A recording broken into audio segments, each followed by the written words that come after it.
시간이 되었으므로 목포 에스라 성경 강좌를 박기남 집사님의 기도로 시작하겠습니다. 사랑이 많으신 하나님 아버지, 저희들 오늘도 주님 부르심에 이렇게 응답하여 한자리에 모였습니다. 주님 은혜에 감사드립니다. 저희 아멘. 온 마음 다하여 주님의 마음으로 이렇게 주님의 마음을 배우려고 합니다. 매 시간마다 이 시간 하나도 놓침없이 끝까지 배우게 하셔서 온전한 주님의 마음을 닮아갈 수 있도록 아버지 허락하여 주시옵소서. 또 아멘. 말씀을 전하시는 우리 집사님의 능력의 말씀을 선포할 수 있도록 아버지 성령이 함께하여 주시옵시고, 또한 듣는 이로 하여금 하나도 잊어버리지 말도록 모두 다 기억날 수 있도록 아버지 저희에게 은혜 베풀어 주시옵소서. 아멘. 예수님의 이름으로 간절히 기도드립니다. 아멘. 아멘. 네, 감사합니다. 시작하기에 앞서서 잠깐 제가 고백할 게 있습니다. 에스겔서를 어렵지 않다라고 어, 말씀드린 것은 사실은 너무 어려워서 반응을 안 보이실까 봐 약간 제가 과장되게 얘기한 것은 사실입니다. 왜냐, 어렵습니다. 에스겔서가 제가 공부한 바로는 요한계시록보다 더 어렵습니다. 그런데 왜 이렇게 요한계시록에 대해서는 상당히 관심을 가지고 많은 책들도 이렇게 나오고 많은 주석과 해석학적 그런 책들이 많이 이제 소개가 되고 있는데 또 그리고 굉장히 잘 쓰여진 책들이 우리에게 너무 많이 소개가 되고 있어요. 좋은 책만 잘 고를 수 있는 그 안목만 있으면 우리가 분별해서 좋은 책들 몇 권만 읽어도 이렇게 다양하고 풍성하게 이렇게 깊이 있게 들여다볼 수 있구나, 우리가 깨달을 수 있구나 하는 것을 하는데 왜 에스겔서는 그럼 아예 거론조차 안 되느냐?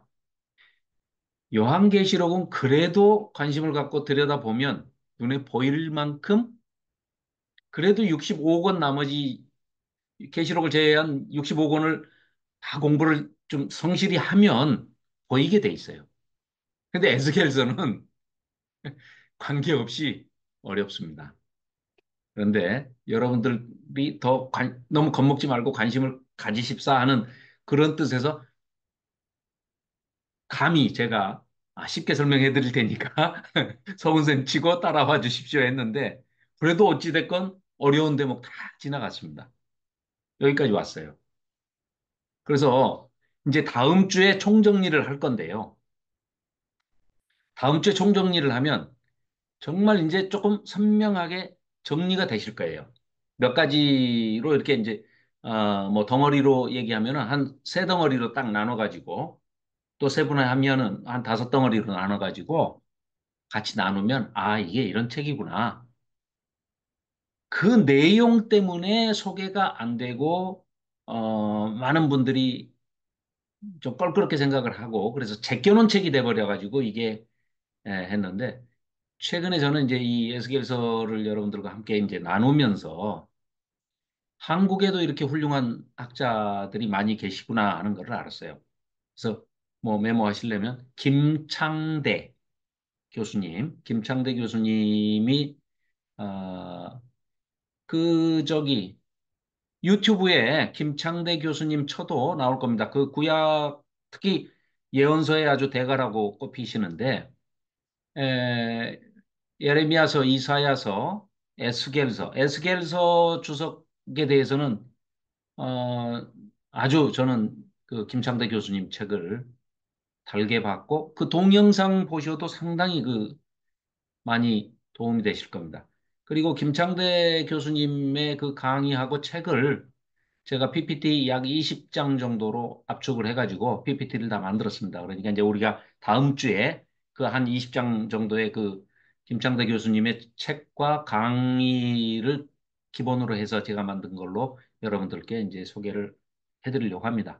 그 김창대 교수님도 사실은 이제 본인이 직접 이렇게 에스겔서를 주석하고 뭐 연구하신 면도 있겠지만 대부분 서구의 서양의 그 세계적으로 유명한 석학들이 주석학자들이 성서학자들이 해놓은 것들을 여러 가지 그 책을 다 검토하시고 또 보고 해서 이제 그걸 내용을 압축적으로 이제 간추려서 정리를 해놓은 책인데 그걸 제가 또 더 압축을 했기 때문에 너무 그렇게 뭐 어렵지 않습니다. 어렵지 않게 우리가 이제 1장부터 48장까지를 큰 덩어리로 어, 크게는 세 덩어리 이제 뭐 챕터로는 한 5챕터 정도로 나눠서 보면은 그렇게 어렵지 않게 에스겔이 이런 책이야라고 이제 누구한테든지 말씀하실 수 있을 겁니다.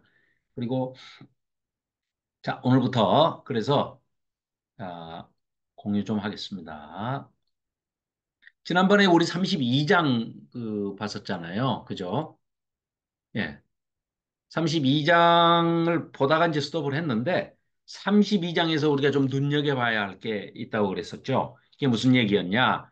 구약에는 사후 세계에 대한 어떤 정보나 소스가 별로 없었어요. 그런데 이 에스겔서 32장에는 사후 세계에 대해서 죽음 이후의 세계에 대해서 우리에게 아주 소중한 정보를 많이 전해주고 있어요. 자, 그래서 그 밑줄을 그어보자고 했는데 32장이 이제 전체가 어떤 내용이냐면 우리가 이제 눈여겨봐야 할 게 이런 겁니다. 자, 17절 이후부터 이제 죽은 자들의 세계가 나오는데요. 여전히 지금 32장에서 우리 25장부터 32장까지가 전부 이스라엘 주변에 있는 그 열국들에 대한, 열방들에 대한 여러 나라에 대한 심판이잖아요. 하나님께서 그들을, 내 백성 이스라엘과 유다를 너희들이 이렇게 우상숭배에 빠뜨리고 미혹하고 방해하고 또, 죽이고 하는데 앞장섰던, 안녕하십니까, 하영자 전사님. 안녕하세요. 어서 오세요. 네. 그래서 그 열방들에 대해서 열방들이 받을 심판에 대해서 쭉 25장부터 지금 32장까지 쭉 오는데 특히 32장 17절 이후부터 32절까지가 그러니까 32장 마지막까지가 놀랍게도 구약에서 잘 설명되지 않고 있는 사후 세계에 대한 얘기를 하는데 이게 나중에 보면은 우리가 계시록하고도 연결이 되는 부분이기 때문에 그걸 조금 여기 에스겔 공부를 할 때 좀 성실하게 여기를 해놓으면 나중에 이런 내용이구나 하는 것을 계시록에 가서도 우리가 깨달을 수 있는 그런 그 부분이 있습니다. 그래서 자, 한번 볼게요. 17절부터 이제 보겠습니다. 그러면 우리가 반복되고 계속해서 이제 그 중첩되는 얘기는 사실 중요하기 때문에 계속해서 반복해서 이렇게 쓰고 있지 않습니까? 이게 대표적으로 무슨 얘기냐? 자, 20절에 보면 죽임을 당한 자 가운데 엎드러질 것이며 21절 용사 가운데 강한 자가 그를 돕는 자와 함께 스월 가운데 스월을 그대로 번역하지 않고 그냥 스월이라고 히브리어를 썼는데요. 음부죠, 음부. 그러니까 스월 한번 동그라미 해보십시오. 스월 가운데 그에게 말하며 할례를 받지 아니한 자, 즉 이방이죠. 그러니까 할례 받은 자와 할례 받지 않은 자 이렇게 두 개로 딱 대칭해서 서로 구분해서 쓰고 네. 있죠. 곧 칼에 죽임을 당한 자들이 내려와서 가만히 누웠다. 어디에요? 수월, 음부에. 죽은 자들이 거기 와서 누워 있대요. 어딘지는 모르지만 누워 있대요. 그러면 우리가 얼른 얼핏 딱 생각을 하면 어디예요? 무덤, 음부, 지하, 구덩이, 지옥 이런 게 전부 사후 세계를 얘기하는 그런 이제 은유적인 얘기인데 그게 다양하게 표현이 되고 있어요. 자, 그래서 이제 21절 그렇죠? 23절 그 무덤이 구덩이 깊은 곳에 만들어져 있고 역시 마찬가지죠. 그러고 난 다음에 그 무리가 그 무덤 사방에 있음이며 그들은 다 죽임을 당하여 칼에 엎드러진 자, 곧 생존하는 사람들의 세상에서 사람을 두렵게 하던 자로다. 지난주에 우리 이거 밑줄 그었었죠. 이 구절들이 계속해서 반복되거든요. 24절도 생존하는 사람들의 세상에서 두렵게 하였으나 25절 생존하는 사람들의 세상에서 두렵게 하였으나 26절 생존하는 사람들의 세상에서 두렵게 하였으나 27절 끝에 생존하는 사람들의 세상에서 용사의 두려움이 있던 자로다. 또 32절 맨 마지막에 생존하는 사람들의 세상에서 사람을 두렵게 하게 하였으나 이제는 그가 그 모든 무리와 더불어 할례를 받지 못한 자, 곧 칼에 죽임을 당한 자와 함께 누이리로다. 자, 이게 무슨 얘기냐? 세상에서 생존하는 사람들의 세상. 이게 우리가 사는 세상이죠. 우리가 사는 세상에서 사람의 생명을 빼앗아 버리겠다고 두렵게 하는 자. 그런 자가 뭐 누구겠습니까? 세상 왕이라든지 권력자라든지 침략자라든지 뭐 여기서는 지금 할례 받지 않은 자, 열방들을 지금 심판하는 말씀을 하고 계시니까요. 이런 자들이 어떻게 했다고요? 아까 우리가 읽었던 거에서 보면 할례를 받지 아니한 자와 함께 누울지어다. 자, 애굽부터 시작해 가지고 애굽, 엘람, 메색, 두발, 에돔, 시돈. 요 지금 17절 이후에 나오는 나라들입니다. 이 나라들이 물론 할례 받지 않은 자들이죠.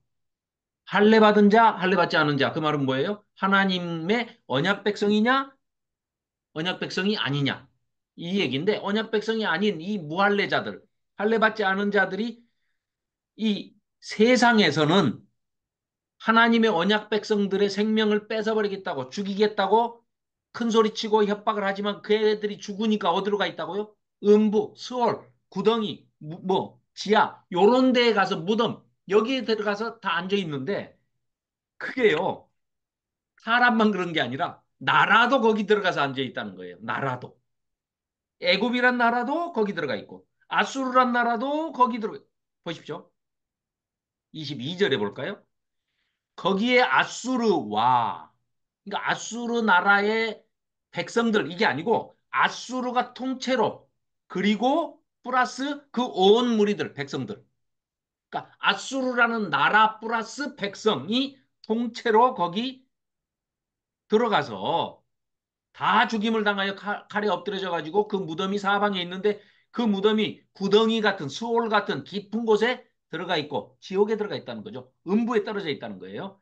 그들은 다 죽임을 당하여 칼에 엎드려진 자, 곧 생존하는 사람들의 세상에서 사람을 두렵게 하던 권력자들이고 왕이고 침략자들이고 이 못된 놈들이더라. 자, 그 얘기는 너희들이 지금 이 이스라엘 백성이 언약 백성이 하나님의 언약을 배반하고 하나님의 규례와 율례와 법도를 지키지 않아 가지고 너희들이 어쩔 수 없이 그것에 대한 질책을 받아야 되기 때문에 심판을 받아야 되기 때문에 너희들을 바벨론이라는 칼을 들어서 쳐서 포로 잡혀가게 만들기는 하지만 그 주변에서 못되게 굴었던 열방의 나라들, 이 모든 이스라엘로 하여금 미혹에 빠지게 하고 유혹에 빠져서 우상숭배라는 그 죄를 지어서 하나님이 함께 하실 수가 없으니 그 성전을 없애버리겠다. 그리고 하나님이 그 성전에서 드려지는 제사, 우상숭배하는 그런 자들이 드리는 제사 안 받겠다. 그래서 떠나버리시죠. 그래서 성전에서 영광이 사라져 버리는 걸로 우리가 1장부터 2, 32장까지가 그 심판에 관한 얘기지 않습니까? 이스라엘에 대한 심판, 남유다에 대한 심판, 그리고 열방에 대한 심판. 그러나 이제 오늘 33장부터 새로운 제2차 소명을 주시면서 에스겔에게 회복의 메시지를 지금까지 1장부터 32장까지 전했던 그 심판의 애가와 애곡과 뭐 그 슬픈 노래들을 부르게 했던 그런 말씀들을 완전히 정반대 회복의 말씀 또 치유의 말씀 하나님의 영광이 떠났던 성전에 다시 하나님의 영광이 돌아오는 회복되는 그리고 그 포로들을 데리고 가서 다시 회복시키시는 즉 이 핵심적인 주제어로 에스겔서의 주제어로 말한다면 하나님의 임재 가운데 다시 거하는 삶으로 회복시켜 주겠다 하는 얘기를 33장부터 쭉 해나가고 있습니다. 그런데 35장에 가서는 이제 에돔에 대한 멸망을 갑자기 얘기를 하고요. 그 다음에 이어서는 지금 이제 요 잠깐 전체를 한번 볼까요? 33장에서는 하나님께서 지금 이제 우리가 이 32장 끝나고 33장에서는 이제 하나님께서 에스겔을 불러서 제2의 사명을 주시고 제2의 사명도 주시는데 그 사명도 역시 전반부와 마찬가지로 파수꾼의 사명을 주십니다. 그래서 파수꾼을 삼으신 목적을 얘기를 해 주시죠. 파수꾼을 삼으신 그 목적 똑같습니다. 1장부터 32장까지가 어때요? 경계하는 보초가 보고 있다가 적이 쳐들어오면은 경고의 나팔을 불고 얘기를 해야 될 거 아닙니까? 그렇게 얘기를 해 줬는데 백성들이 안 들었다. 에이, 무슨 뭐 적이 쳐들어와. 하고 뭐 나태하고 교만하고 뭐 이렇게 해서 안 들으면 그들의 잘못으로 인하여 그들은 멸망당할 것이고 너는 죄를 묻지 않겠다. 너에게는 전했으니까.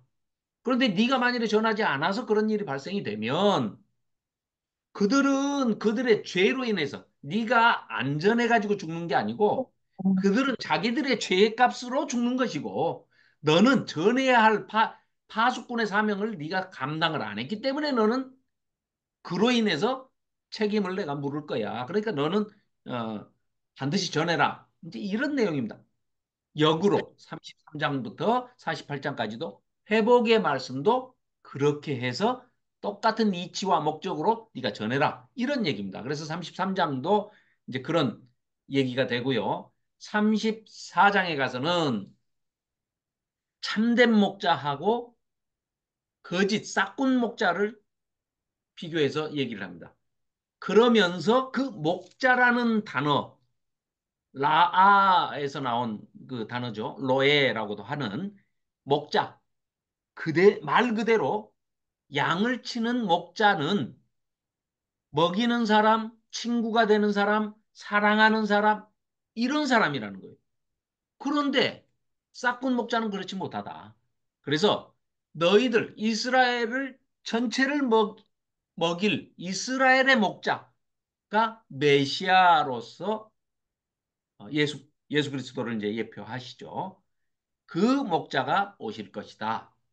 라는 얘기를 그 에스겔 선지자에게 거기 이 계시로 보여주시는 겁니다. 그래서 이제 예수님의 초림 그리고 그 후에 또 이어질 얘기인데 35장에 가서는 아까도 말씀드렸지만 형제 나라였던 에돔 그러니까 야곱과 쌍둥이 형인 에서 그 에서의 후손들이 만든 나라가 에돔인데 이 에돔이 이 도덕적으로도 윤리적으로도 얼마나 형제 나라를 못 살게 굴고 이렇게 했는지 거기에 대해서도 반드시 하나님께서 심판하신다 하는 것을 35장에서 말씀하고 있고요. 36장에 가서는 이스라엘의 온 족속에 대해서 온전한 회복을 약속하시는 그 말씀이 나옵니다.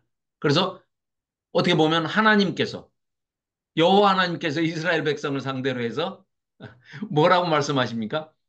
오히려 하나님이 막 언약을 하시는 것 같은 내가 다시는 요렇게는 안 할게 하고 이렇게 희망을 주시는 그런 장이 36장입니다. 그래서 이스라엘이 받을 복에 대한 그런 말씀을 하고 계시죠.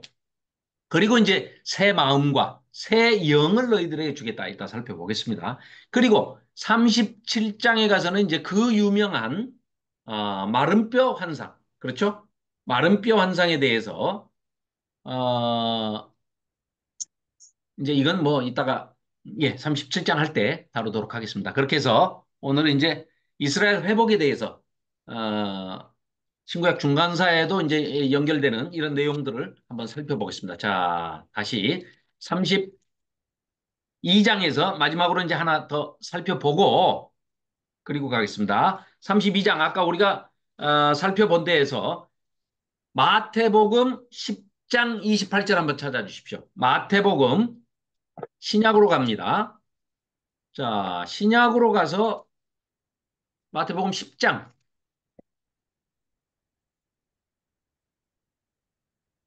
마태복음 10장 28절.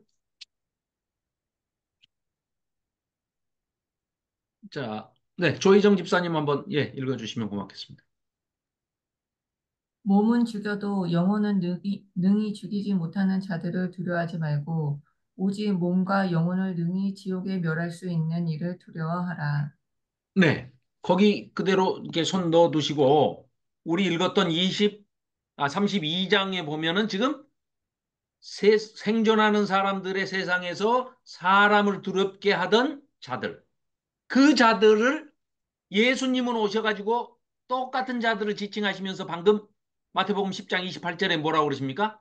몸은 죽여도, 그러니까 하나님의 언약 백성이라 해도 핍박을 주고 박해를 하면서 목숨은 뺏어갈 수 있어요. 여기서 지금 몸은 이 육체죠, 육체.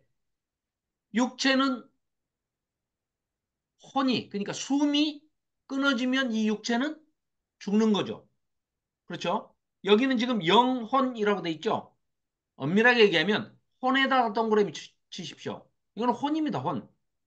푸시케라는 얘기예요, 푸시케. 그래서 얼마든지 이 박해자들이 순교당할 수 있죠. 이 당시에 예수님 당시에 뭐 이렇게 예수님 이제 승천하시고 난 다음에 순교를 많이 당했지 않습니까? 얼마든지 순교당할 수 있습니다. 그 순교당하는 것은 세상 권력자들이 응? 세상을 그러니까 생존하는 사람들의 세상에서 믿는 사람들이건 뭐 믿지 않는 사람들이건 다 목숨을 빼앗겠다고 하는 두렵게 하던 그런 자들은 그럴 수 있겠죠.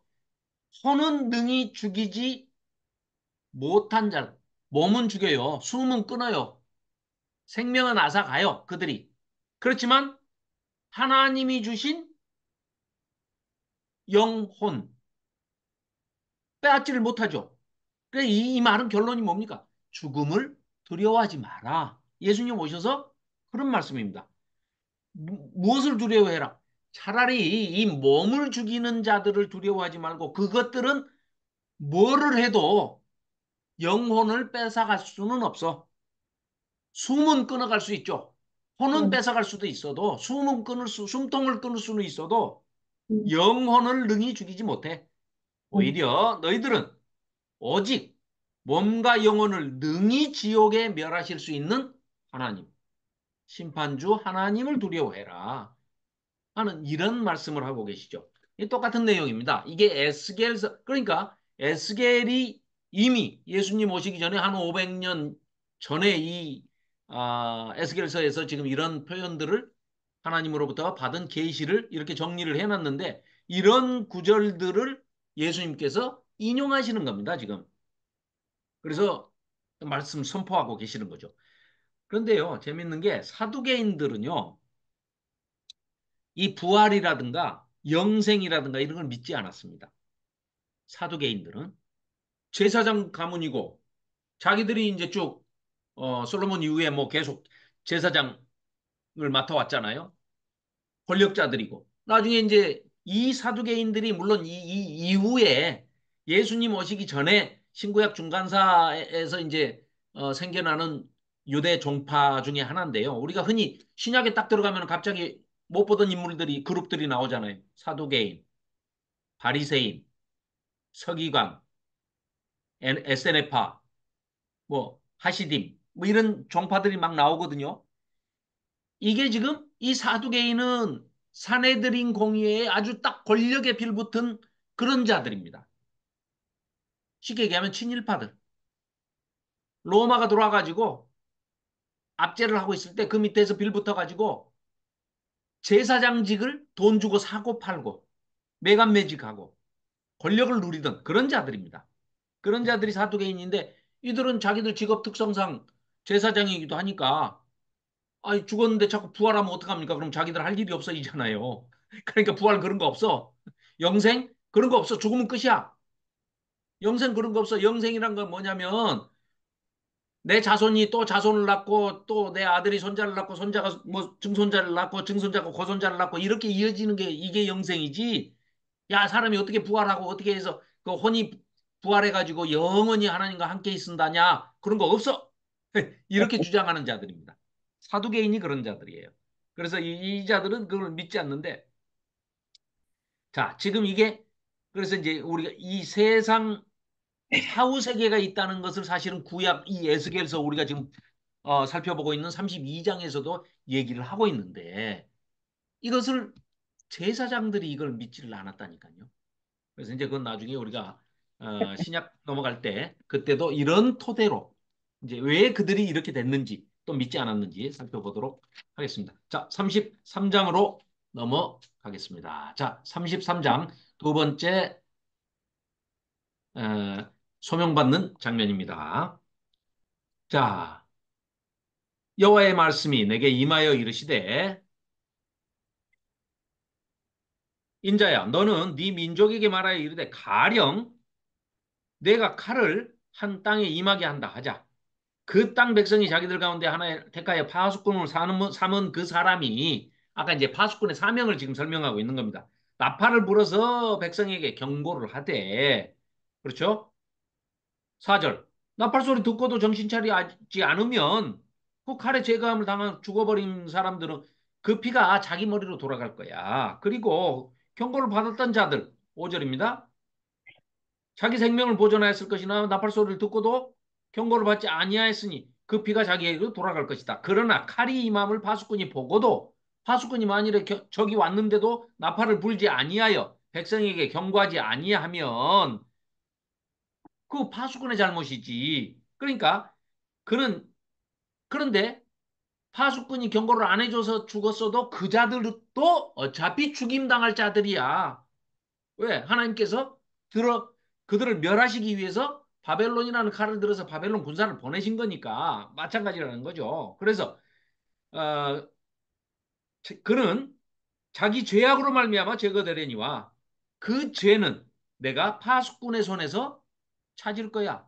파수꾼이 너 경고 안 했어. 네가 졸아가지고 저기 왔는데도 안 알려줬어. 그러면 너는 너대로 책임을 내가 물을 거야. 이 말씀입니다. 아까 설명드린 겁니다. 7절입니다.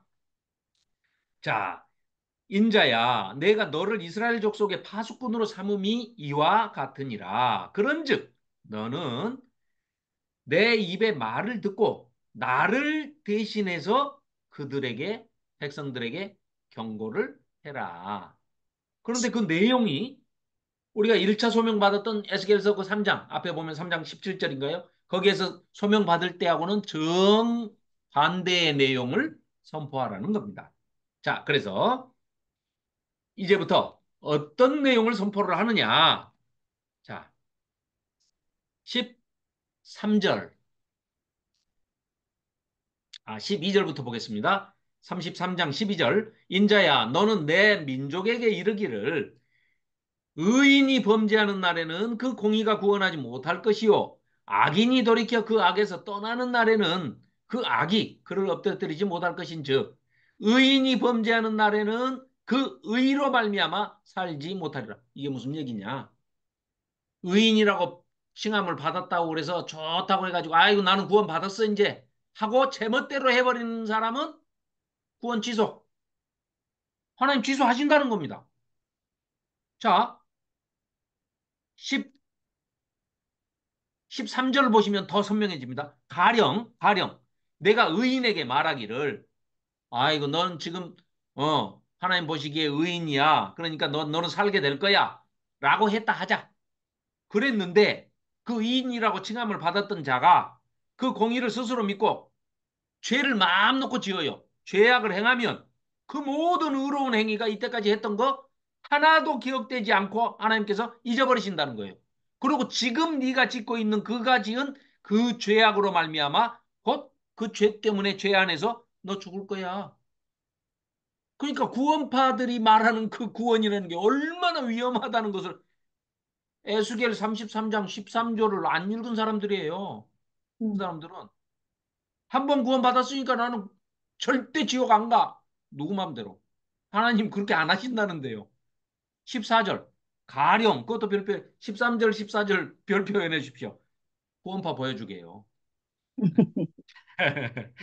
14절. 가령, 내가 악인에게, 지금은 악인이야. 그래서 악인에게 말하기를, 너는 지옥 가야 되겠다, 야. 너는 안 되겠어. 에이, 못된 놈. 너는 죽으리라. 이렇게 선포를 하셨다 하자. 그런데 그가 그 악인이 돌이켜가지고 자기의 죄에서 떠나 회개하고 하나님 앞에 돌아와가지고 회개함으로써 앞으로는 살아가면서 율례와 규례와 법도를 지켜가면서 공의를 행하고 정의를 행하고 어려운 사람들을 돕고 힘들어하는 사람들에게 손을 내밀고 이렇게 살면 저당물을 덜어주며 그 내용을 이제 이렇게 설명을 합니다. 저당물을 덜어주며 강탈한 물건을 돌려보내고 생명의 윤리를 지켜 행하고 죄악을 범지 아니하면 그는 너 지옥 갈 거야 했어도 반드시 살고 죽지 아니할 것이라. 그가 본래 범한 모든 죄가 다 기억되지 않는답니다. 아까 의인이라고 했는데 그 사람이 다 못된 짓 하기 시작하면은 하나님께서 어쩌신다고요? 그 전에 잘했던 거 하나도 기억하지 않듯이 이번에는 반대로 아주 악행만 저질렀던 자의 그런 악행도 싹 다 잊어버리시고 어? 예. 그가 반드시 살고 죽지 아니할지라 16절 그가 본래 범한 모든 죄가 기억되지 아니하리니 그는 회개하고 돌아오면 반드시 살리라. 이는 정의와 공의를 행하였음이라 하라. 그래도 네 민족은 말하기를 주의 길이 바르지 아니하다. 뭔 그런 하나님이 다 있어. 금방 우리 천국 간다 해놓고 내가 못된 짓 좀 했다고 또 지옥 보내요? 뭐 이러고 덤비는 거예요 지금. 그러니까 그래도 네 민족은 말하기를 주의 길이 바르지 아니하다 하는도다. 그러나 실상은 그들의 길이 니들이 잘못된 거지 내가 하나님인데 하나님이 잘못됐냐? 지금 그 말씀입니다. 만일 18절입니다. 만일 의인이 돌이켜 그 공의에서 떠나 죄악을 범하면 당연히 그가 그 가운데서 죄악 범한 데서 죽을 것이고 만일에 악인이 돌이켜 그 악에서 떠나 정의와 공의대로 행하면 그가 그로 말미암아 살 거 아니냐. 이건 내가 정해놓은 거야. 20절입니다. 결론입니다. 별 표현하십시오. 결론입니다. 그러나 너희가 이르기를 주의 길이 바르지 아니하다 하고 투덜투덜 대지만 아무 소용 필요 없어 그런 거. 하나님이 내리신 결론은 이거야. 이스라엘 족속아 내 말을 들어라. 나는 너희가 각기 행한 대로 심판하리라 하시니라. 끝. 여기서 33장 하고 사실은 여기서 이제 마치 하나의 소결론을 이제 내린 겁니다. 그리고 30, 33장 21절부터 새로운 단락이 시작되는데 예루살렘이 이제 함락됩니다. 그러니까 예루살렘이 함락되는 것은 자, 21절. 우리가 사로잡힌 지 12째 해. 그러니까 이건 지금 시드기야 12년이 됐다는 얘기예요. 그러니까 망하기는 11년에 망합니다. 그러니까 그 옆에다 메모해 놓으십시오. 11년 4월 9일 예루살렘 함락 이렇게 써 놓으십시오. 그러니까 이제 한 1년 6개월 정도가 지금 1년 한 8개월 정도, 1년 6개월 정도가 더 지난 겁니다, 지금. 12째 해, 열째 달이면 5일입니다. 다섯째 날. 그러니까 12년 10월 5일. 함락되기는 11년 4월 9일 날 함락됐으니까 1년 6개월 지났죠. 예루살렘으로부터 도망하여 이제 멸망되는 걸 보고 도망온 사람이 있었어요. 그러면 이 나중에 에스라서나 느헤미야서를 보면 바벨론에서 여기 예루살렘까지 오는 길이나 뭐 가는 길이나 똑같은 길이겠죠, 내나. 그러면 4개월에서 5개월밖에 안 걸립니다. 숫자가 많을 때도 그 정도밖에 안 걸렸는데 이 사람은 지금 아마 그 멸망하는 걸 보고 뭐 어떤 경로를 통해서 무엇을 하다 왔는지는 몰라도 아무튼 1년 6개월 만에 에스겔한테 당도를 해가지고 그러니까 즉 뭡니까? 어, 에스겔 바벨론에 포로되어 있는 에스겔한테 지금 온 겁니다. 1년 6개월 걸려가지고 지금 왔어요. 와가지고 예루살렘으로부터 도망하여 온 자가 내게 에스겔에게 나와 말하기를 예루살렘 성이 그 성이 함락되었다 말하였는데 그 도망한 자가 내게 나오기 전날 저녁에 여호와의 손이 내게 임하여 내 입을 여시더니 그러니까 이제 입을 못 열게 하나님께서 말을 못하게 이제 봉해 놓으셨어요. 이제 우리가 뭐 왜 그러셨는지는 이제 이렇게 짐작을 해볼 수가 있겠죠. 예루살렘이 멸망을 해요. 그러면 지난번에도 여기 지금 포로 잡혀왔지만 그발 강가에 있을 때도 그렇고 이 포로 공동체에 있는 에스겔한테 장로들이 찾아오죠. 장로들이 와서 공손하고 겸손한 태도로 하나님의 말씀을 구하는 것도 아니고 하나님한테 받은 계시를 우리한테 일러주시오 이렇게 하는 것도 아니고 와서 아주 못되게 굴면서 비아냥거리고 아이고 30살밖에 안 되는 그 애송이 같은 애가 네가 무슨 선지자라고 뭐 무슨 제사장 뭐 어쩌고 저쩌고 하면서 조롱한단 말이에요. 그러니까 말을 못하게 해버려요. 하나님께서 에스겔을 보호해 주시려고. 괜히 하나님께서 그러셨는데 하면서 하나님의 말씀을 전해도 워낙 이 이스라엘 백성들이 포로 잡혀 왔음에도 불구하고 우리는 금방 돌아갈 것이다. 옛날에 저기 예레미야가 선포할 때 포로 잡혀가는 것이 살 길이다 하니까 하나냐라는 놈이 그 거짓 선지자가 뭐라고 그랬습니까? 절대 예루살렘은 안 망한다. 하나님의 성전이 여기 있으니까 안 망한다. 했다가 망하니까 포로 잡혀가라니까 안 망한다. 가면은 2년 만에 돌아온다. 또 포로 잡혀가더라도 이러지 않았습니까? 그 말을 철석같이 믿고 있는 이 사람들이에요. 희망적인 생각만 자꾸 이제 하는 거죠. 하나님의 뜻은 포로 잡혀가서 70년 예레미야가 얘기를 했는데도 불구하고 그거 다 필요 없고 뭐 하나님의 말씀이라 해도 필요 없고 우리 하나냐라는 거짓 선지자가 우리한테 그랬는데 2년 만에 돌아간대. 그 말만 철석같이 믿고 있는 거예요. 2년이 지나버렸어. 그러면 또 그래도 곧 돌아갈 거야. 뭐 이런 식입니다. 자, 그러니 그런 자들한테 에스겔이 아주 그냥 그 뭐 거룩한 분노가 일어가지고 어? 좀 격하게 얘기하다 보면은 맞아 죽지 않는다는 보장이 없어요. 뭐 에스겔이 지금 에스겔을 보호하시기 위해서 지금 입을 닫으신 겁니다. 그랬다가 이제 그 실어증을 이제 봉한 것을 풀어주시는 거죠.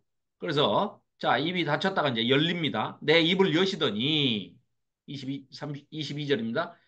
다음 아침에 그 사람이 내게 나올 때 그때 내 입이 열리기로 난 다시는 잠잠하지 아니하였노라 하고 이제 얘기를 하기 시작합니다. 예, 여호와의 말씀이 내게 임하여 이르시되 하고 23절부터 자 25절 그러므로 너는 그들에게 이르기를 주 여호와께서 이같이 말씀하시되 첫 번째로 하나님께서 문책을 하시고 추궁을 하시는 내용이요 놀랍게도 뭐 제1계명 제2계명 뭐 제3계명, 제4계명, 안식일, 우상숭배 이런 거 갖고 야단치시는 게 아니라요. 생활 속에서 일어나고 있는 하나님의 말씀을 지키지 않는 것을 얘기를 하십니다. 뭡니까? 너희가 고기를 핏째 먹으며. 이걸 말씀하세요. 이거 핏째 먹지 말라고 그랬는데 너희들이 고기를 지금 핏째 먹고 있지 않냐? 이 얘기를 하시면서 어떤 뭐 그런 거창한 뭐 계명을 가지고 그걸 위반했다 이 얘기하시는 게 아닙니다. 너희 우상들에게 눈을 들며 피를 흘리니 그러니까 고기도 핏째 먹으면서 우상들에게 눈을 들어서 우상을 섬기면서 또 무고한 자의 피를 또 흘렸는 모양이죠. 그 땅이 너희의 땅이 되겠느냐 그래가지고 너희가 칼을 믿어 가증한 일을 행하여 각기 이웃의 아내를 더럽혀 이거는 뭐 1계명, 2계명, 큰 계명부터 뭐 말할 것도 없습니다. 작은 계명도 다 안 지키고 있으니 너희들은 물어보나 마나다. 이거 십계명 전체를 다 안 지키는 겁니다. 율법을 전체 다 안 지키는 겁니다. 우상숭배에 빠졌다는 것은요. 십계명을 다 저버릴 가능성이 굉장히 높은 상황에 빠져 있는 겁니다. 왜요? 욕심이, 욕망이, 이기적인 욕구가 바탕에 깔려 있기 때문에 우상숭배를 한다고 말씀드렸지 않습니까? 그렇기 때문에 우상숭배를 한다. 그런 자들은 십계명 자체를 하나님의 율법 전체를 안 지킬 가능성이 매우 매우 높다. 이렇게 볼 수 있죠. 자, 그래서 27절 너는 그들에게 이르기를 주 여호와께서 이같이 말씀하시되 내가 나의 삶을 두고 맹세하노니 뭐 하나님은 다른 걸 두고 맹세하실 수가 없죠. 하나님보다 큰 건 존재는 없으니까. 하나님은 스스로를 두시고 이제 말씀하시죠. 황무지에 있는 자는 칼에 엎드러지고 들에 있는 자는 들짐승에게 넘겨 먹히게 하고 산성과 굴에 있는 자는 전염병에 죽게 하리라. 칼, 기근, 전염병 다 임에서 죽게 할 것이다. 이렇게 말씀하십니다. 자, 그래서 30절 인자야 내 민족이 담곁에서와 친문에서 너에 대하여 말하며 각각 그 형제와 더불어 말하여 이르기를 자 가서 여호와께서 무슨 말씀이 나오는가 들어보자 하고 오는 척해요. 듣는 척도 해요. 백성이 모이는 것 같이 너에게 나오며 내 백성처럼 네 앞에 앉아가지고 네 말을 들으나 그대로 행할 마음은 전혀 꿈에도 추호도 없어요. 이 자들은 연예인 보러 구경하러 오는 것처럼 온다 이거예요. 그 우리나라도 좀 그 언어 표현이 잘못돼 가지고 예배 보러 간다 이런 표현도 하잖아요. 예배 구경하러 가는 거죠. 예배를 내가 드리는 게 아니고 예배 구경하러 가는 것처럼 어, 그런 표현들이 있었죠. 아 잠깐만요. 아이고 잠깐 죄송합니다. 잠깐 5분만 쉬었다가 아, 다시 하도록 하겠습니다. 아니 지금 45분이니까요. 55분에 시작하도록 하겠습니다. 미리 10분 쉬겠습니다. 죄송합니다. 네.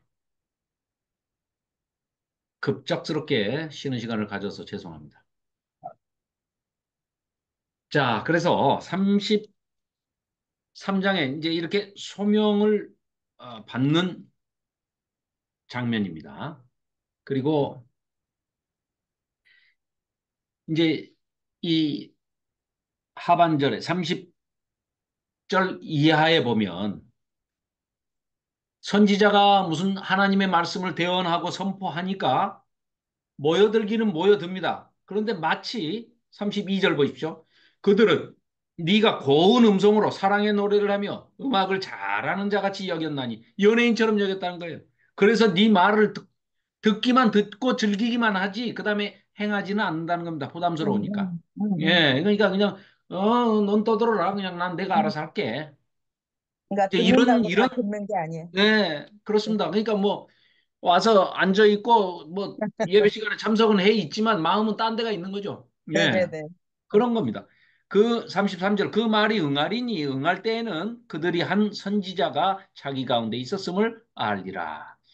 이게 너희들이 그렇게 들은 척만 하고 앉아 있고 하나도 실천도 안 하고 뭐 행할 마음도 없고 그렇게 해서 했다가 나중에 세월이 지나서 그게 다 성취가 되고 나면은 아, 그 말이 그 말이었구나. 아이고 들을 걸. 그때서 이제 그럴 건다. 그럴 거다 그겁니다. 자, 34장입니다. 34장은 아까도 잠깐 말씀드렸지만 목자에 관한 얘기입니다. 자, 자기만 먹는 그런 싹군 목자가 있고 또 선하신 참된 목자가 있다. 자, 목자들을 쳐서 예언해라. 해라. 여호와의 말씀이 내게 임하여 이르시되 2절입니다. 인자야 너는 이스라엘 목자들에게 쳐서 예언해라. 그들 곧 목자들에게 예언하여 이르기를 주 여호와께서 이같이 말씀하시되 자기만 먹는 이스라엘 목자들은 화 있을진저 화 있을진저를 선포하고 있습니다. 아니 목자가 양을 먹이는 것을 양떼를 먹이는 것을 마땅한 일로 생각하고 당연히 해야지. 너희가 살진 양을 잡아 그 기름을 먹으며 그 털을 입되 양떼는 먹이지도 아니하고 다 잡아먹을 궁리만 하는구나. 돈 뜯어낼 궁리만 하는구나. 싹군 목자들이. 4절입니다. 너희가 그 연약한 자를 강하게 아니하며 병든 자를 고치지 아니하며 상한 자를 싸매주지 아니하며 쫓기는 자를 돌아오게 하지 아니하며 잃어버린 자를 찾지도 아니하고 목자로서의 역할과 구실을 전혀 안 하고 있는 겁니다. 다만 포악으로 그것들을 다스렸도다. 이건 뭐 아주 이 싹군 목자, 자기만 먹는 목자, 이 거짓 아주 그 목자의 아주 전형적인 표본을 지금 4절에서 얘기하고 있죠. 그러면 쭉 넘어가서 16절 한번 봐볼까요? 15절부터 내가 친히 내 양의 목자가 되어 그것들을 누워있게 할지라. 주 여호와의 말씀입니다. 우리가 잘 아시는 아주 뭐 온 세계인이 사랑하는 시편 23편 말씀처럼 이 양은 웬만해서는 눕지 않는답니다. 양은 초식 동물이기도 하고 굉장히 두려움이 많기 때문에 잠잘 때도 드러눕지 않는답니다. 다리를 이렇게 앞다리를 쭉 구부려 가지고 땅을 딱 딛고 이렇게 있다가 어디서든지 바스락 소리만 나도 벌떡 일어나서 튕겨 나가면서 도망칠 수 있는 자세로 이 구부려서 이렇게 무릎 꿇고 이렇게 앉아서 잠을 잔다는 거예요. 그래서 시편 23편의 그 말이 이게 다윗의 시가 그런 거 아니겠습니까? 다윗도 목동 출신 아닙니까? 목자 출신 아닙니까? 그러니까 양을 너무나 잘 알고 양을 너무나 사랑하는 사람이죠. 그러니까 여호와는 나의 목자시니 내게 부족함이 없으리로다. 다윗 스스로가 자기가 양이 돼가지고 하나님이 내 목자셔 하면서 그 양의 심정으로 돌아가서 이런 얘기를 하는 겁니다. 그가 하나님이 나를 푸른 풀밭에 누이시며 쉴 만한 물가로 인도하시는도다. 내 영혼까지도 소생시켜 주시고 내 몸만 편하게 해주시는 게 아니라 자기 이름을 위하여 의의 길로 인도하시는도다. 내가 사망의 음침한 골짜기로 다닐지라도 해를 두려워하지 않을 것은 주께서 나와 함께 하심이라. 주의 지팡이와 막대기가 나를 안위하시나이다. 주께서 내 원수의 목전에서 내게 상을 차려주시고 기름을 내 머리에 부으셨으니 내 잔이 넘치나이다. 내 평생의 선하심과 인자하심이 반드시 그를 따르리니 내가 여호와의 집에 영원히 살리로다. 2절에 보시면은 나를 푸른 풀밭에 초장에 눕혔다는 거예요. 양이 눕지를 않습니다. 웬만하면. 근데 하나님이 지켜주시니까 다윗이 그냥 발라당 누웠다는 거예요. 양처럼. 그런 심정을 말하고 있는데 여기서도 지금 자, 방금 어? 4절에서 34장 4절에서 하는 그 싹군 목자하고 지금 여기 15절 16절에서 말하는 내가 친히 내 양의 목자가 되어서 그것들을 누워있게 할 거야. 야, 이 참 거짓 목자들과 이 참 목자를 아주 비교하는 그러니까 이 컴페어 해가지고 그 4절과 16절을 반드시 비교해서 한번 보시기 바랍니다. 그 잃어버린 자를 내가 찾으며 이게 참 목자죠. 쫓기는 자를 내가 돌아오게 하며 상한 자를 내가 싸매주며 병든 자를 내가 강하게 하려니와 살진 자와 강한 자는 내가 없애고 이게 무슨 말일까요? 아니 양이 살찌고 튼튼하면 좋은 거 아닙니까? 이렇게 생각할 수 있지만 이건 무슨 얘기냐?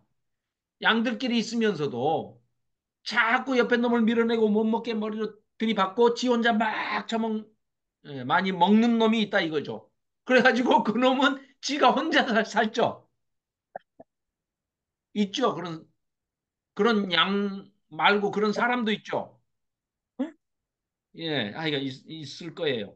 예, 그런 놈을 혼내주시겠다는 얘기예요. 예. 살진 자와 강한 자는 내가 없애고 정의대로 그것을 그러니까 하나님이 바라시는 공평과 정의는 공의는 뭐 다름 아니죠. 낮은 자는 북돋아 올려주시고 높은 자는 좀 내려앉아서 좀 겸손하게 하시고 높은 산은 깎아서 골짜기를 메우고 평탄하게 하시는 게 하나님이 원하시는 하나님이 바라시는 공평과 정의죠. 일률적인 기계적인 공평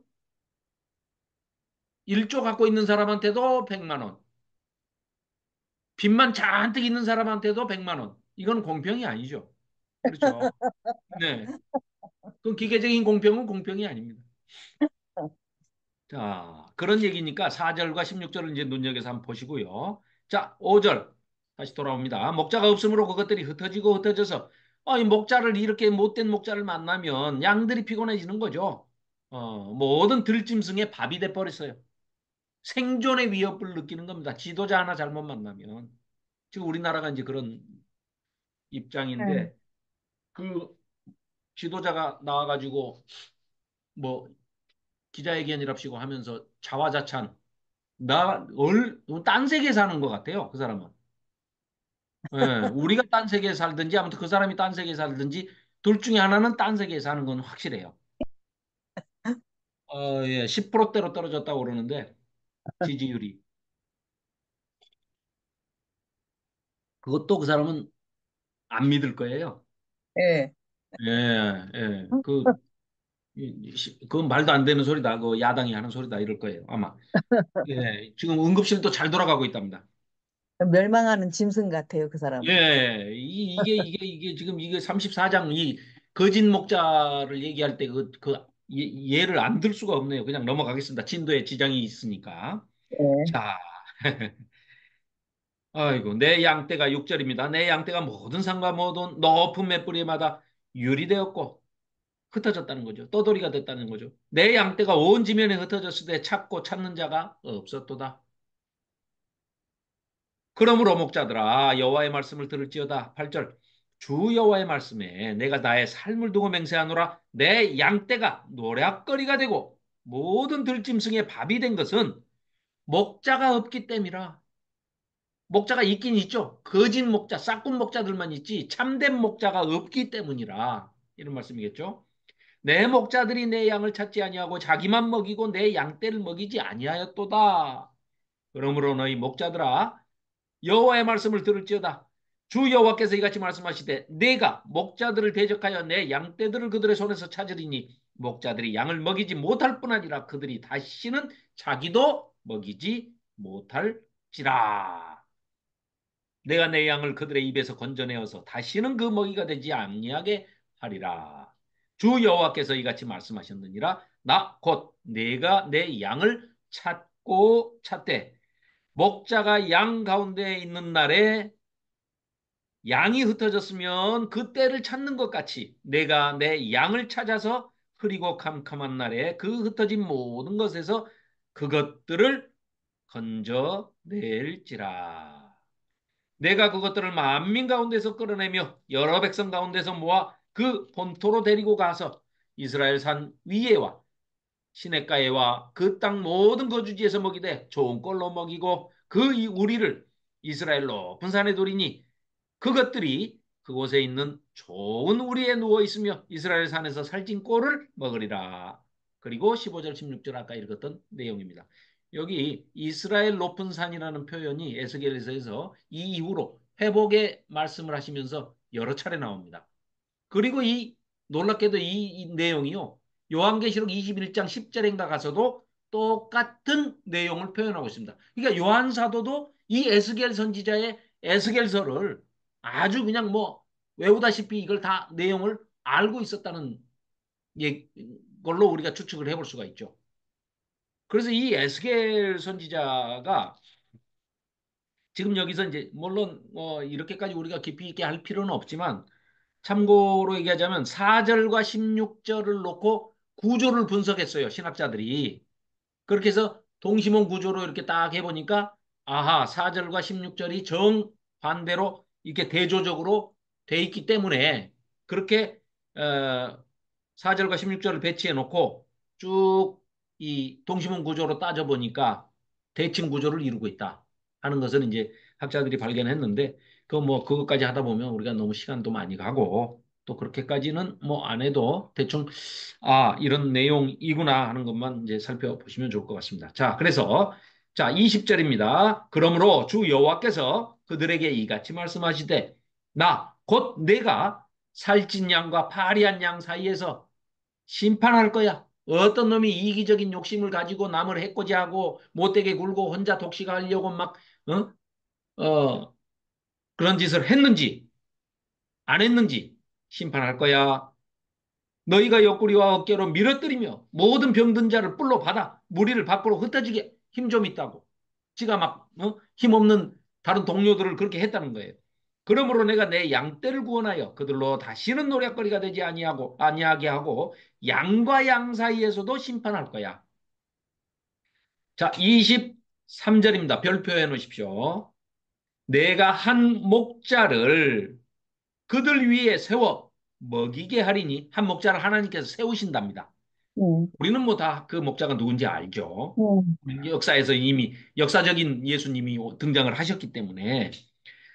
그는 내 종 다윗이라. 다윗 죽은 지가 500년 됐는데 지금 갑자기 다윗이랍니다.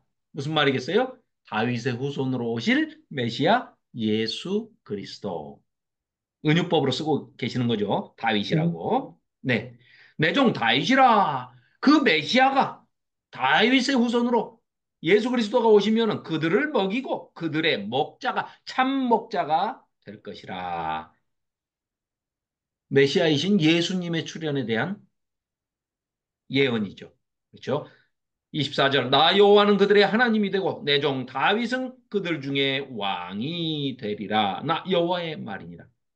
이 말이 사실은요. 앞에 10장 27절이던가 17 아니 10장 잠깐만요. 10장 20절? 아니 11장 아니구나.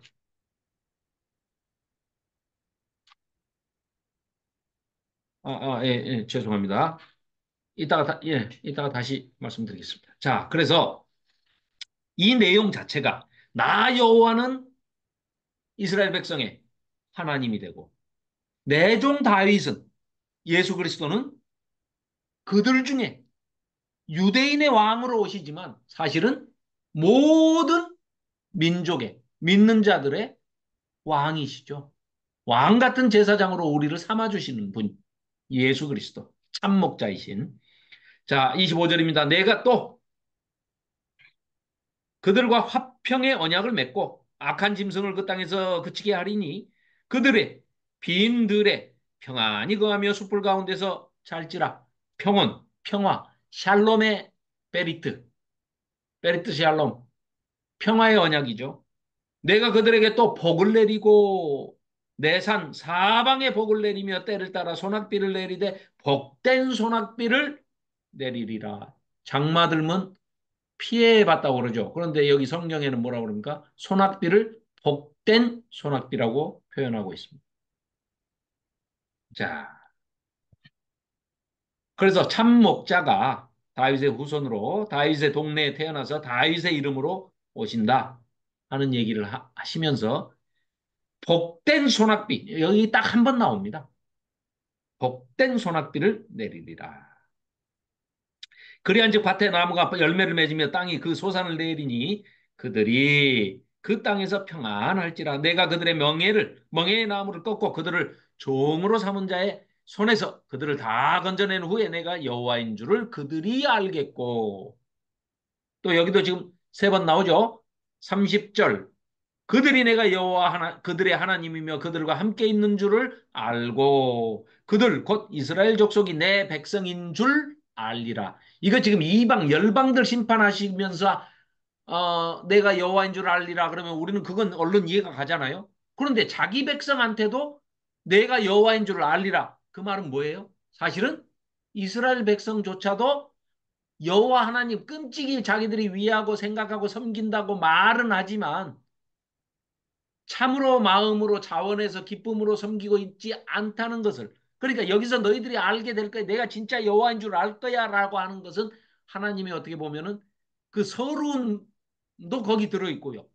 하나님의 그 간절하심도 거기 들어 있고 하나님의 정체성과 하나님의 품성과 하나님의 속성을 어떤 분이시라는 것을 이름을 아는 게 중요한 게 아니고 하나님이 어떤 분이시고 내가 무엇을 하기를 원하시며 내가 하나님의 임재 가운데 거하기를 내가 하나님과 함께 동행하며 사는 것을 하나님의 성전 안에 그 하나님이 치신 장막 안에 사는 것을 하나님께서 원하신다는 것을 참으로 진정으로 깨달아 주는 것을 하나님께서는 너희들이 내가 여호와인 줄 알리라. 자기 백성한테 하시는 얘기입니다. 지금 모르는 제3자한테 하는 게 이방인에게 뭐 할례 받지 못한 자들에게 하시는 말씀이 아니고 그렇습니다. 35절 내 양 곧 내 초장의 양 너희는 사람이요 나는 너희 하나님이라. 너희들이 양인데 너희들은 사람이고 내 백성이야 내 거야. 이렇게 지금 말씀하고 계십니다. 자, 35장입니다. 35장은 에돔 족속의 멸망입니다. 이 에돔 족속의 멸망이요.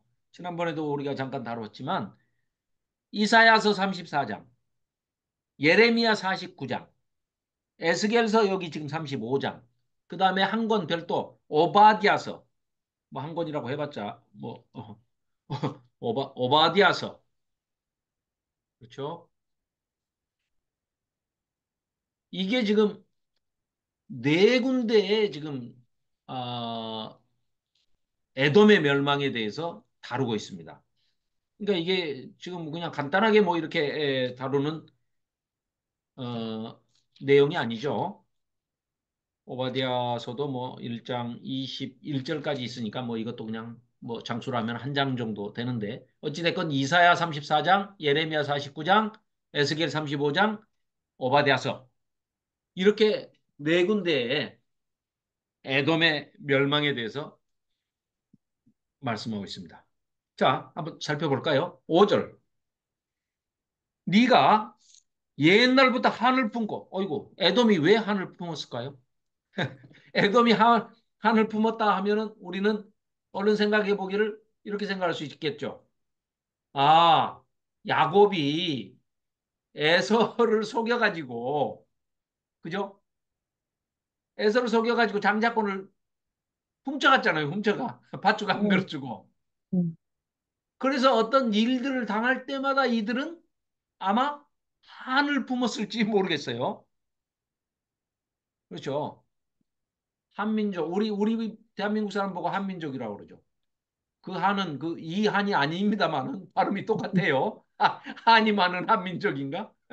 에돔 족속이 에서의 후손들이 한이 많답니다. 아마 한이 많다 하면 틀림없이 야곱이 장자권을 훔쳐가서 그랬을 거예요. 자기들은 뭐 믿지도 않으면서 아무튼 내 거였다. 뭐 이걸 주장하겠죠. 자, 이스라엘 족속의 환란 때, 곧 죄악의 마지막 때에 칼의 위력을 그들을 넘겼도다. 그러므로 주 여호와의 말씀이니라 6절입니다. 내가 나의 삶을 두고 맹세하노니 내가 너에게 피를 만나게 한즉 피가 너를 따르리라. 네가 피를 미워하지 아니하였은즉 피가 너를 따르리라. 음, 피를 가까이 하는 자는요. 반드시 그 피에 무너지죠. 예수님께서도 그러지 않습니까? 겟세마네 동산에서 그 잡으러 온 어? 그 예수님을 체포하러 온 그 자들에게 누굽니까? 그 저기 베드로가 칼을 빼가지고 칼을 휘둘렀는데 칼을 잘 써서 그런지 칼을 잘 못 써서 그런지 아무튼 말고의 그 종의 귀만 잘랐잖아요. 그때 예수님께서 뭐라고 그러십니까? 칼로 흥한 자는 칼로 망한다. 음, 칼 집어넣어라. 내가 그 칼로 로마를 물리치려고 무력으로 내가 로마를 물리치려고 마음만 먹었으면 하늘에 있는 12천사들 군대 12영이 영의 군대가 내가 오라 그러면 와가지고 저것들 그냥 단박에 다 무너뜨리지 못 무너뜨리겠느냐 라고 말씀하시는 거는 방법 자체가 예수님께서는 하나님께서는 폭력으로 내가 폭력으로 지배를 당했다 해가지고 폭력으로 그것을 뒤집어 엎는 그런 방식으로 하나님의 도를 전하지는 않으시겠다는 거죠. 마찬가지죠. 이 에서 족속은 그러니까 이제 에서 자체가 들로 뛰어댕기는 사냥꾼이라고 그렇게 표현이 됩니다. 태어나서부터. 그러더니 결국은 피를 좋아해서 결국은 피가 따라댕기고 피로 망하게 될 것이다. 이런 얘기죠. 자, 10절. 네가 말하기를 이 두 민족과 두 땅은 다 내 것이며 내 기업이 되리라 하였도다. 그러나 여호와께서 거기에 계셨느니라. 이 말이 나중에 이제 여호와께서 함께 거기 계신다. 여호와 삼마. 이게 나중에는 에스겔에서 이제 새로운 성전을 나중에 이제 40장에서 48장까지 보면은 새로운 성전을 보여주십니다만은 그 새로운 성전에 하나님께서 함께 하신다 하는 게 여호와 삼마. 그리고 신약에 가서는 그게 똑같이 하나님이 우리와 함께 하신다. 이게 뭡니까? 임마누엘. 똑같은 말이죠. 그래서 이 여호와 삼마나 임마누엘이나 하나님이 우리와 함께 하신다.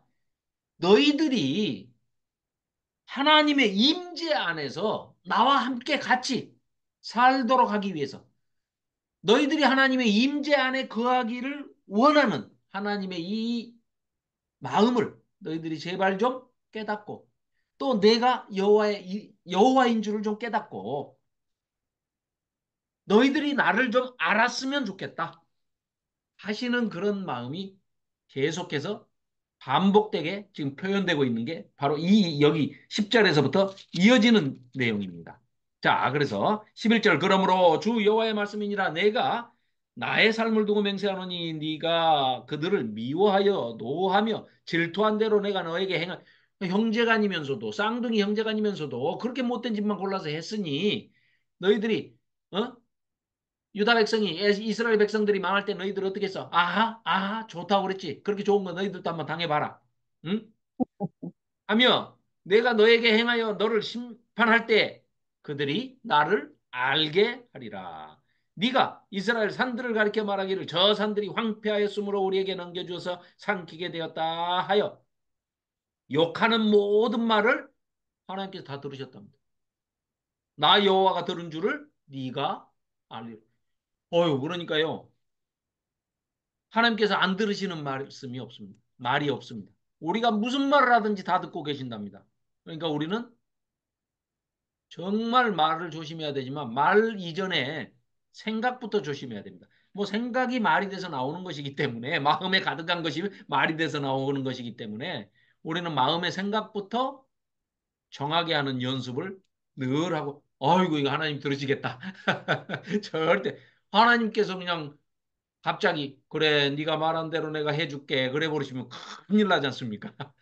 아이고 죽겠네 그래서 그래 네 말대로 내가 해줄게 그런 큰일 나니까 그런 얘기도 하면은 안 될 것 같습니다. 그러니까 욕하고 남을 험담하고 뭐라 그러니까 김경희 집사 놀래가지고 막 그릇을 막 깨려고 그러네. 찔리는 바가 있었군.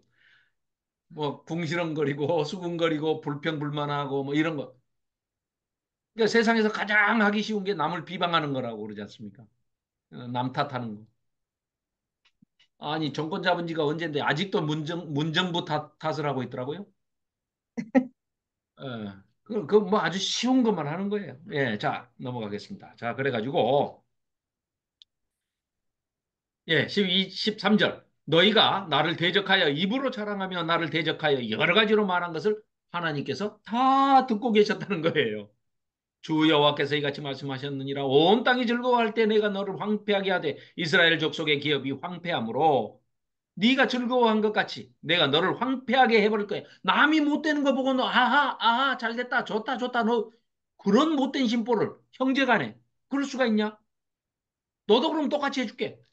이런 말씀이시죠. 하리라 세일사나 세일사는 뭐 세일은 검다라는 뜻인데요. 세일산 이들이 살고 있는 그 높은 산 그 산이 좀 검어요. 그래서 이제 세일산에 에돔 족속이 산다 이렇게 얘기를 하는데 나중에 이제 보면 그 페트라에도 이제 이들이 살았죠. 자 세일사나 너와 에돔 온 땅이 황폐하리니 내가 여호와인 줄을 무리가 알리라 하셨다 하라. 자, 이렇게 하고 에돔의 멸망을 선포하시는데 에돔, 에돔이 뭐 무슨 우상숭배를 했니 뭐를 뭐 어떻게 이런 거 안 따지십니다. 형제간에 대해서 너희들이 할 수 있는 선한 일도 많이 있었으나 너희들이 택한 것은 한결같이 피를 좋아하는 족속처럼 늘 피를 흘리게 만들고 피를 상대방의 피를 흘리게 만들더니 너희들 또 피를 흘리게 된다. 그래서 그리고 너희들 그렇게 형제간 나라가 망해갈 때 아하 아하 잘했다 잘했다 하고 박수치고 좋아했지 않냐. 그렇게 좋은 건 너희들도 당해봐라. 이런 윤리적이고 도덕적인 심판마저 하나님께서는 행하신다. 이런 내용이죠. 이 36장은 이제 여기서부터 회복에 대한 이스라엘 족속에 대한 온전한 회복 약속을 하고 계십니다. 36장입니다. 인자야 너는 이스라엘 산들에게 예언하여 이르기를 이스라엘 산들아. 자, 이스라엘을 보고 산들아 이렇게 얘기하는 거는요. 도시가 거긴 너무 덥기 때문에 이스라엘 산 꼭대기에 도시가 있기 때문에 이스라엘 산들아 하는 것은 그 도시가 산 꼭대기에 있기 때문에 이 산에 살고 있는 도시에 살고 있는 그 백성들한테 하는 얘기입니다. 그러니까 뭐 산한테 하는 얘기가 아니고 자 4절에도 똑같은 표현이 나오죠. 그러므로 이스라엘 산들아 하시면서 주 여호와께서 이같이 말씀하셨느니라. 자, 어떤 내용을 말씀하시느냐? 한번 저기 9절부터 볼까요? 내가 돌이켜 너희와 함께 하리니 사람이 너희를 갈고 심을 것이며 내가 또 사람을 너희 위에 많게 하리니 이들은 이스라엘 온 족속이라. 이스라엘 족속을 번성케 지금 해주신다는 거예요. 그들을 성읍들에 거주하게 하며 빈 땅에 건축하게 하리라. 내가 너희 위에 사람과 짐승을 많게 하되 그들의 수가 많고 번성하게 할 것이라. 회복의 메시지를 지금 전하고 있죠. 너희 전 지위대로 사람이 거주하게 하여 너희를 처음보다 낮게 대우하리니 내가 여호와인 줄을 너희가 알리라. 15절 약속의 말씀이시죠. 뭐 14절부터 볼까요? 네가 다시는 사람을 삼키지 아니하며 다시는 네 나라 백성을 제거하지 아니하리라. 주 여호와의 말씀이니라. 내가 또 너를 여러 나라의 수치를 듣지 아니하게 하며 회복시켜 주신다는 얘기입니다. 만민의 비방을 다시 받지 아니하게 하며 네 나라 백성을 다시 넘어뜨리지 아니하게 하리라. 주 여호와의 말씀이니라 하셨다 하라. 그러니까 뭐예요? 방금 35장 이 전장에서는 에돔은 멸망시키고 이스라엘은 36장에서 이제 회복을 시키시겠다. 이 말씀을 하고 계십니다. 그러면 이 회복이 1차적으로는 바벨론 포로 생활을 끝내고 70년 만에 예루살렘으로 돌아오는 것도 회복이죠. 1차적인 회복은 바벨론에서 돌아오는 것이 될 수가 있고요. 또 두 번째로는 멀리 보면 천년 왕국 때에 가서 네. 이스라엘 유다 백성에 대해서 온전한 회복을 이루시겠다 하는 그런 약속도 되는 것이죠. 그렇죠? 그래서 19절 보십시오. 그들을 그 행위대로 심판하여 각국에 흩으며 여러 나라의 열방에다가 다 흩어서 해쳤어요. 이게 디아스포라라고 하죠. 우리 스프레이 쓰죠. 촥 뿌리는 거. 그 스프레이. 그게 라틴어로 스포라입니다. 디아는 다이아. 그래서 디아스포라 그러면 온 열방의 이스라엘 백성을 그렇게 스프레이 뿌리듯이 그냥 흩어 뿌리셨다는 얘기입니다. 자, 21절. 그러나 이스라엘 족속이 들어간 그 여러 나라에서 더럽힌 내 거룩한 이름을 내가 아꼈노라. 하나님의 이름을 아끼셨다는 거예요. 22절. 그러므로 너는 이스라엘 족속에게 이르기를 주 여호와께서 이같이 말씀하시기를 이스라엘 족속아 내가 이렇게 행함은 너희를 위함이 아니오. 이거 중요한 대목입니다. 많은 분들이 이제 놓치고 있는데요. 너희를 위함이 아니요. 너희가 들어간 그 여러 나라에서 더럽힌 나의 거룩한 이름을 위함이라. 여러 나라 가운데서 더럽혀진 이름, 하나님의 이름이죠. 곧 네. 너희가 그들 가운데서 더럽힌 나의 큰 이름을 하나님께서 스스로 거룩하게 만드신다는 거예요. 거룩하게 할지라 내가 그들의 눈앞에서 너희로 말미암아 나의 거룩함을 나타내리니 내가 여호와인 줄을 여러 나라 사람이 알리라. 주 여호와의 말씀이니라.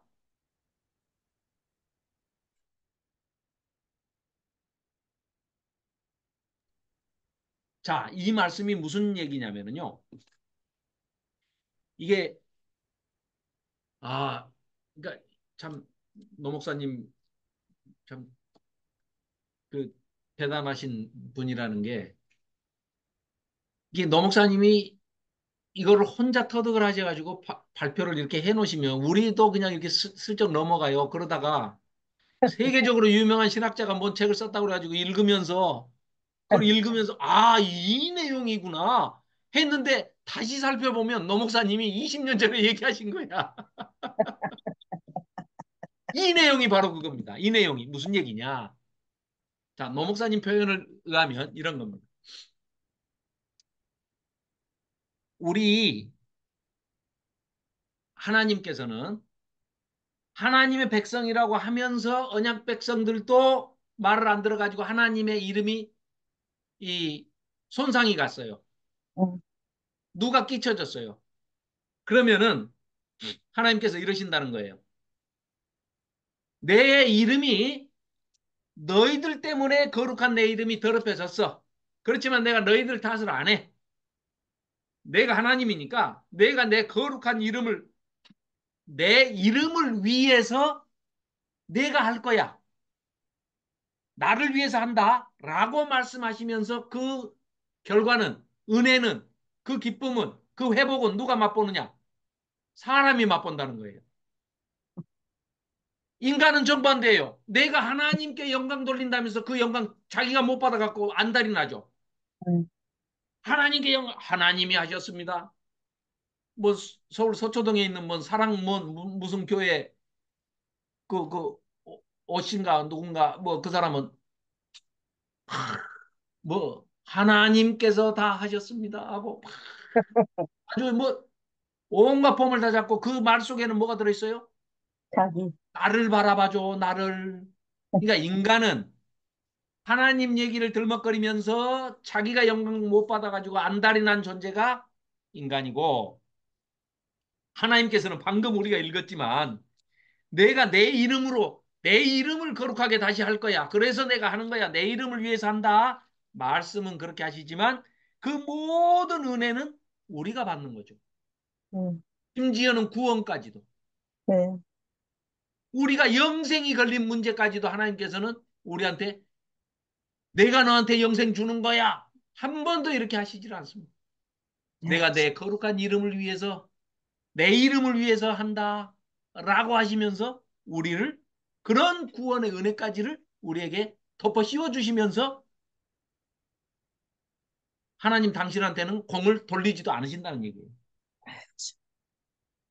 그래서 내가 나의 이름을 위해서 일한다라고 하나님은 말씀은 그렇게 하시지만 모든 혜택과 모든 은혜와 모든 선물은 구원의 그 은혜의 선물까지도 우리가 다 입고 받고 누리고 하는 것이지요. 인간은 정반대로 내가 영광 받고 싶어가지고 아주 찌질한 짓은 다 하면서 이름은 말로는 하나님께 영광 돌립니다. 나를 봐주세요. 이러고 있지 않습니까? 이런 내용을 이 에스겔서 30 지금 6장 바로 이 21절, 22절, 23절에서 그런 깊이 있는 내용이 이렇게 돼 있다 하는 것을 이번에 읽은 책에 그 김창대 교수가 책에 이제 그런 내용을 써놨더라고요. 그것도 자기가 쓴 게 아니고 그 뭐 미국의 세계적인 그 신학자 뭐 피트 누구라더란가 뭐 누가 뭐 썼다고 그러는데 그 사람보다 훨씬 먼저 노 목사님이 얘기하셨더라고요 보니까. 예, 참 대단하신 분이에요. 자, 24절부터 마저 읽겠습니다. 이게 굉장히 중요한 대목입니다. 이 36장에서도 이 부분이 하나님이 자기 이름을 위하여 그거 하고 지금 읽을 24절부터 27, 28절까지. 자, 내가 너희를 여러 나라 가운데서 인도하여 내고 여러 민족 가운데서 모아 데리고 고국 땅에 들어가서 맑은 물을 너희에게 뿌려서 너희로 정결하게 하되 곧 너희 음, 모든 더러운 것에서와 모든 우상 숭배에서 너희를 깨끗하게 정결하게 할 것이며 또 새 영 거기 동그라미 해놓으십시오. 너희 속에 두고 새 마음 거기도 동그라미.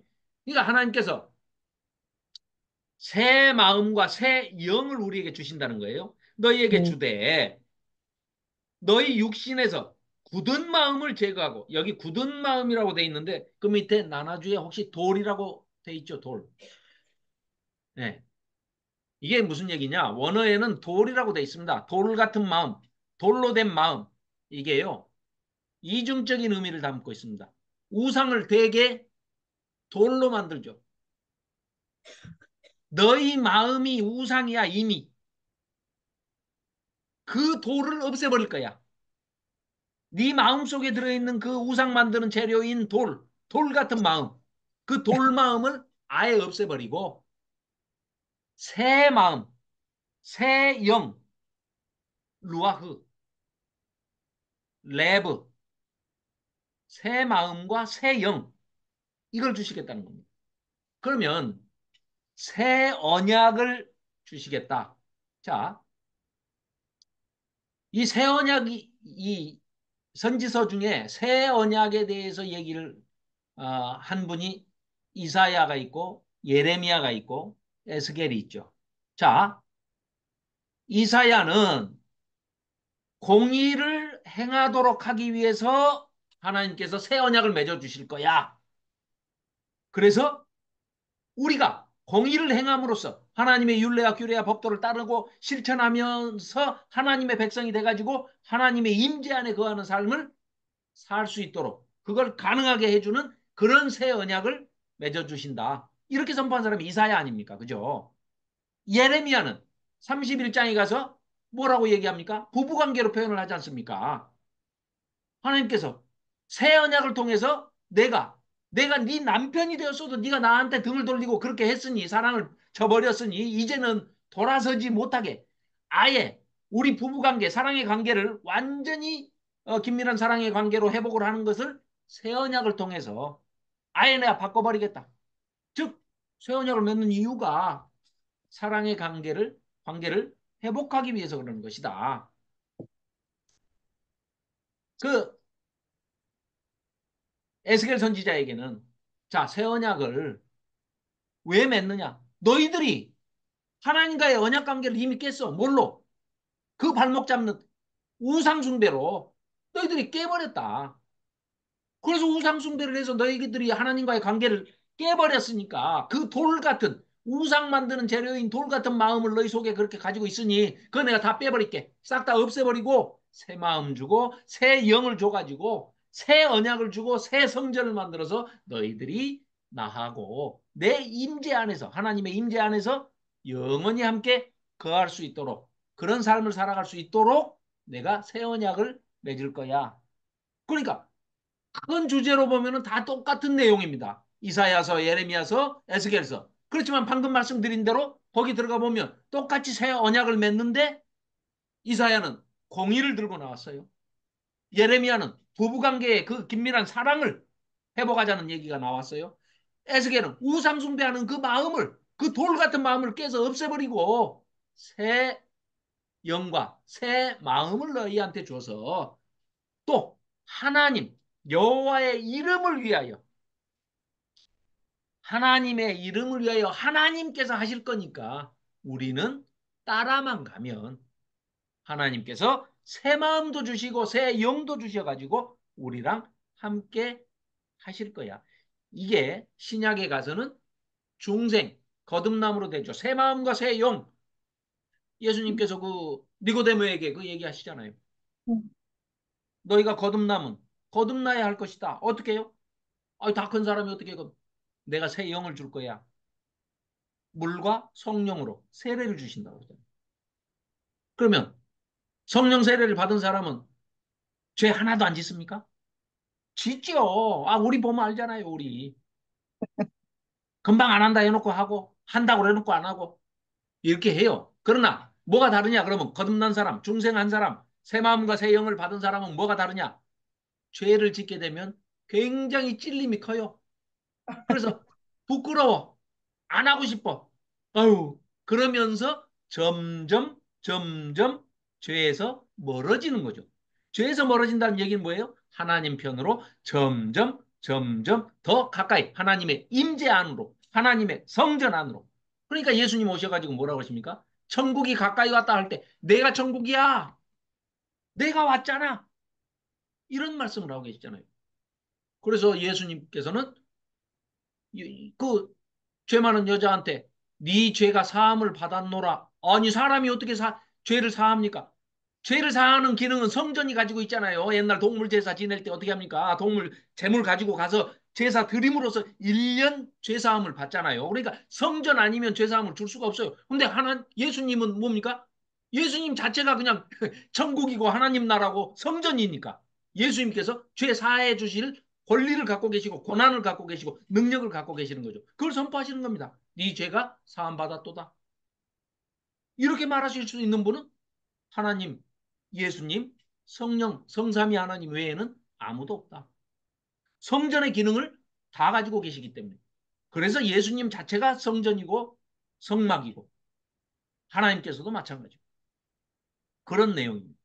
그래서 우리가 구약도 성전신학의 관점에서 보면 신약이 훨씬 더 풍성하게 보이고 또 깊이 있게 우리에게 와닿는 것을 깨달을 수가 있습니다. 자, 그래서 조금만 요 36장까지만 끝내고 다음 주에 37장부터 이제 40장부터 48장까지는 전체 성전이기 때문에 새 성전 얘기하고 전체 총정리하는 시간으로 다음 주에 갖도록 하겠습니다. 자, 마저 끝내겠습니다. 그래서 26절부터 다시 하겠습니다. 또 새 영을 너희 속에 두고 새 마음을 너희에게 주되 너희 육신에서 굳은 마음을 제거하고 부드러운 마음을 줄 것이며 또 내 영을 너희 속에 두어 너희로 내 율례를 행하게 하리니 너희가 내 규례를 지켜 행할지라. 내가 너희 조상들에게 준 땅에서 너희가 거주하면서 내 백성이 되고 나는 너희 하나님이 되리라. 이게 에스겔서에 뭐 많이 나오죠. 14장 11절에도 똑같은 얘기가 나오죠. 14장 11절 한번 가볼까요? 앞으로 넘어가서. 이것도 그때 별표 해놓으셨을 것 같은데 14장 10절 11절을 보면 선지자의 죄악과 그에게 묻는 자의 죄악이 같은즉 각각 자기의 죄악을 담당하리니 이는 이스라엘 족속이 다시는 미혹되어 나를 떠나지 아니하게 하며 다시는 모든 죄로 스스로 더럽히지 아니하게 하여 그들을 내 백성으로 삼고 나는 그들의 하나님이 되려 함이라. 이런 내용들이 신약까지 다 이어집니다. 그래서 신약에서도 뭐 데살로니가 후서 이런 쪽하고도 이제 다 연결이 되는 부분들이고, 총정리하면서 이제 또 신약과의 연관성에 대해서 또, 37장, 또 마른뼈 환상 다음 주에 이제 뭐, 예, 좀 살펴보겠습니다만은, 이제 또 에베소서하고의 또 이 연결 부분들, 또 서로 상호 관계, 이런 것들을 전체적으로 좀, 예, 또 살펴보도록 하겠습니다. 자, 어, 20, 아니다. 32절. 주 여호와의 말씀이니라. 내가 이렇게 행함은 너희를 위함이 아닌 줄을 너희가 알리라. 이스라엘 족속아 너희 행위로 말미암아 부끄러워하고 한탄할지어다. 주 여호와께서 이같이 말씀하셨느니라. 내가 너희를 모든 죄악에서 정결하게 하는 날에 언제요? 예수님 재림 때. 그렇죠? 성읍들의 사람이 거주하게 하며 황폐한 것이 건축되게 할 것인즉 전에는 지나가는 자의 눈에 황폐하게 보이던 그 황폐한 땅이 장차 경작이 될지라. 사람이 이르기를 이 땅이 황폐하더니 이제는 에덴 동산같이 되었고. 성전의 회복이죠. 맨 처음에 하나님께서 온 우주를 우주 성전으로 만드시고 하나님께서 아담을 창조하셔서 아담을 에덴 동산에 심으셨어요. 나탄. 에덴 동산도 심으시고 에덴 동산에 아담을 두었습니다. 그리고 하나님이 함께 동행하시면서 걸으시죠. 그게 하나님의 임재고 하나님이 인간과 함께 하시는 그 에덴 동산이야말로 에덴 성전이 되는 것이죠. 그렇죠? 그래서 그 에덴 동산의 모티브가 성전의 회복의 모티브가 되는 것입니다. 그래서 황량하고 적막하고 무너진 성읍들에와 성벽과 주민이 있다 하리니 너희 사방에 남은 이방 사람이 나 여호와가 무너진 곳을 건축하며 황폐한 자리에 심은 줄을 알리라. 나 여호와가 말하였으니 이루리라. 주 여호와께서 이같이 말씀하셨느니라. 그래도 이스라엘 족속이 이같이 자기들에게 이루어 주기를 내게 구하여야 할지라. 이게 무슨 말입니까? 자, 하나님께서 다 해 주실 거래요. 음, 해 주실 거지만 이스라엘 족속이 이같이 해 주기를 하나님한테 구해야 한다는 겁니다.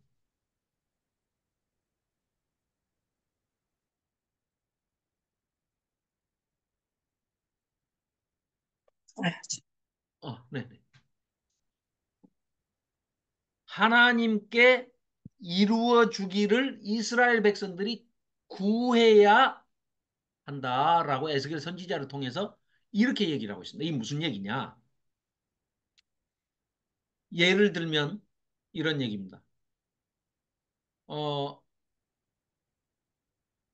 저 박기남 집사님이 애들 이제 예, 저, 그, 아, 저 아들놈, 그 마이크 한번 켜보십시오. 네. 민우입니다. 민우 청년이 지금 청년 돼가지고 그런데 한 3살 때, 어? 이제 박기남 집사님이 퇴근해가지고 집에 오시면서 민우 주려고 과자를 사왔어요. 아니면 장난감을 사왔어. 표정을 보니까 전혀 안 사오신 표정이네.